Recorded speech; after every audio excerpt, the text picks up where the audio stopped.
The Holy Quran has recently been accused of inciting hatred, violence, and terrorism. These attacks hinge on taking verses out of context, omitting parts of verses or sentences, and falsifying translations. One such attack is the movie Fitna by Geert Wilders, which cites 5 verses from the Quran. In part 1 of this presentation, we will examine these 5 verses in detail. The first deception of fitna is that Surah 8 verse 60 says to commit terrorist acts on civilians.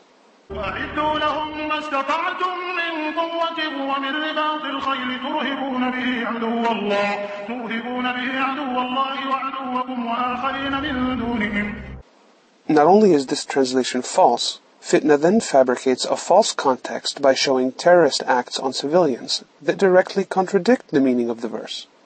Let's examine this false translation. Fitna hides 2 previous verses, first to hide that them refers only to the treaty breakers, and second to hide the context of battle. Third, this is a false repetition to give false emphasis on striking terror. The reciter repeated this phrase only to join the meaning when catching his breath. Fourth, the next verse is omitted, which requires peace offerings to be accepted. Now let's examine this passage in context. Those of them with whom thou madest a treaty, and then at every opportunity they break their treaty. If thou comest on them in the war, deal with them so as to strike fear in those who are behind them. Make ready for them all thou canst of armed force and of horses tethered, that thereby ye may dismay the enemy of Allah and your enemy.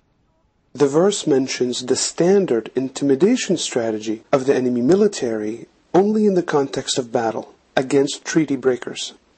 And if they incline to peace, incline thou also to it. Furthermore, the very next verse requires peace to be accepted if offered. As a result, committing terrorist acts on civilians would be in direct violation of the instructions given by this verse.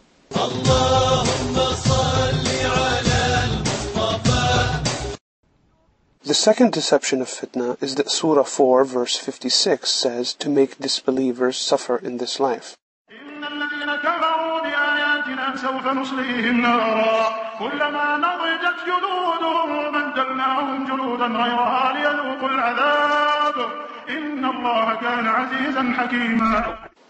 Fitna then fabricates a false context by showing terrorist acts on civilians that again contradict the meaning of the verse.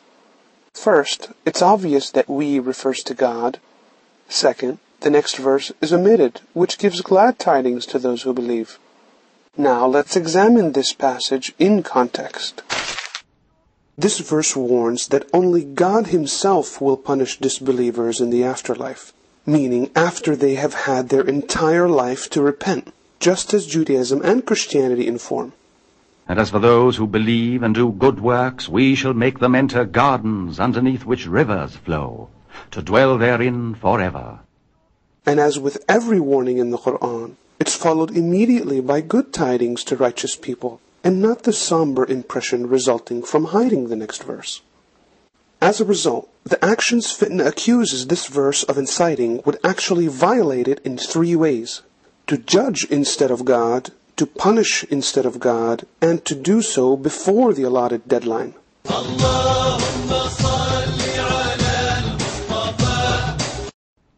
The third deception of fitna is that Surah 47 verse 4 says to kill non-Muslim civilians and prisoners. فإذا لقيتم الذين كفروا فضرب الرقاب حتى إذا أثخنتموهم فشدوا الوثاق. Both this false translation and the false context fitna then fabricates by showing a civilian and prisoner that were killed again directly contradict the meaning of the verse. Let's examine this false translation. This is an incomplete sentence with the rest of the verse omitted. First, to hide the command of releasing prisoners, and second, to hide the context of battle. And third, which is why the translation is wrong and should read, when you meet in battle or in fight, according to Yusuf Ali and Pickthall. Fourth, there's no Quranic term for the mistranslation caused a bloodbath. Athqantum is translated routed or subdued, according to Yusuf Ali and Pickthall. Now let's examine this passage in context. Now, when ye meet in battle those who disbelieve, then it is smiting of the necks until, when ye have routed them, then making fast of bounds. And afterward either grace or ransom, till the war lay down its burdens. That is the ordinance. Smite at their necks is the equivalent of shoot to kill, standard in all rules of engagement. This verse permits killing of only enemy combatants only during battle.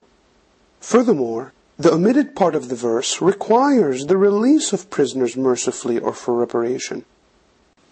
As a result, killing civilians and prisoners is actually in direct violation of this verse.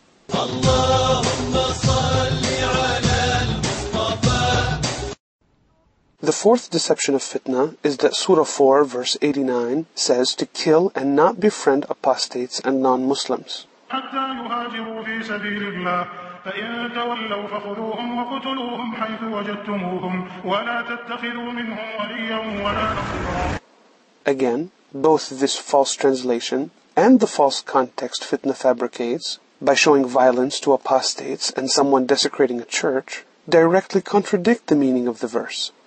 Let's examine this false translation. First, fitna hides the previous verse to hide that they refers only to the hypocrites committing treason.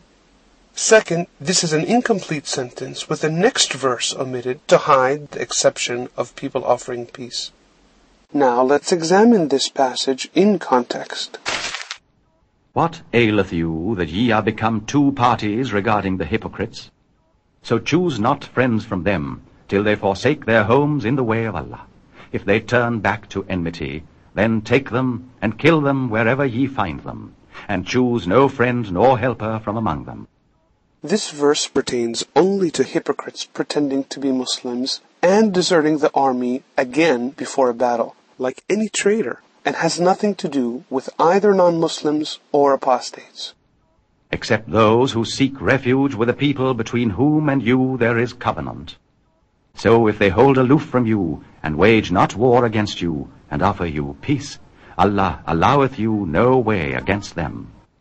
And the omitted part of the sentence is the exception for people offering peace, or those joining people protected by a treaty.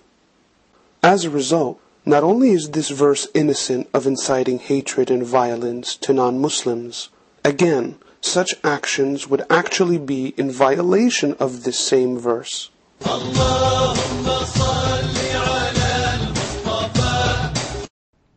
The fifth deception of fitna is that Surah 8 verse 39 says to fight dissent to force Islam on the world.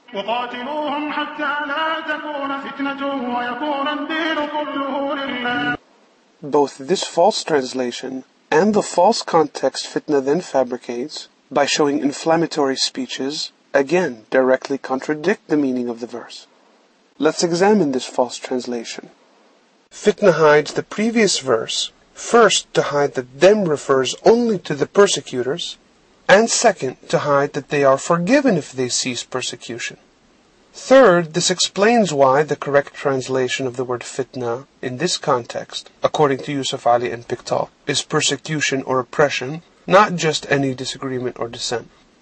Fourth, this phrase is translated incorrectly, and this is because the rest of the verse is omitted, as we will see. Now let's examine this passage in context. Tell those who disbelieve that if they cease from persecution of believers, that which is past will be forgiven them. The omitted previous verse explicitly forgives religious persecutors if they cease, and does not demand conversion. And fight them until persecution is no more, and religion is all for Allah. But if they cease, then lo, Allah is seer of what they do. This verse calls to fight only to end persecution and oppression. The expression, religion is all for Allah, means choosing Islam should be entirely for the sake of Allah and not by force. Especially viewing that the omitted end of the verse repeats again, if they cease, which proves the objective is to end persecution.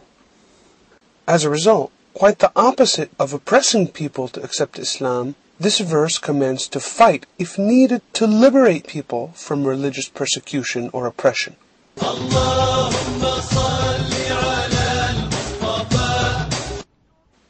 In conclusion, not only are these 5 verses innocent of inciting the accused acts of violence, such acts are in direct violation of those very same verses.